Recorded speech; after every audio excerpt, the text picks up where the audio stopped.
এখানে অনেক ভাইরা বলে মোবাইল চালালে এত কিছু মনে পড়ে না, কিন্তু যখন নামাজে দাঁড়ায় আল্লাহু আকবার, যাদের হয় তারা বলেন, এরকম যাদের হয় তাদেরকে আমার পক্ষ থেকে ধন্যবাদ, আপনি সঠিক রাস্তায় আছেন।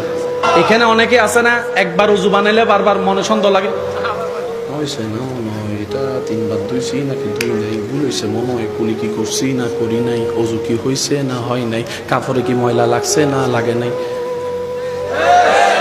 আপনাকে আমার পক্ষ থেকে ধন্যবাদ, কারণ আপনার ভিতরে এখনই ইমানের আলো আছে, তাই শয়তানে জ্বালাচ্ছে। যে ঘরে আলো নাই সেই ঘরে শয়তান। আপনাদের যদি এরকম হয় বুঝবেন এখন আপনারা রাইট ওয়েতে আছেন, কারণ শয়তান চায় না কেউ আল্লাহর প্রিয় হোক। আমি কি বুঝাইতে পারছি কথা? তো এরকম হলে মন ছোট করেন না যে নামাজ ঢুকলামই সব ধরনের চিন্তা চলে আসছে। আপনি শুকরিয়া করবেন, আল্লাহ আমি হয়তো তোমার পথে এগোচ্ছি, শয়তানে দেখতে ফেট জ্বলে তো আমাকে জ্বালাচ্ছে। কথা বলেন ঠিক কিনা?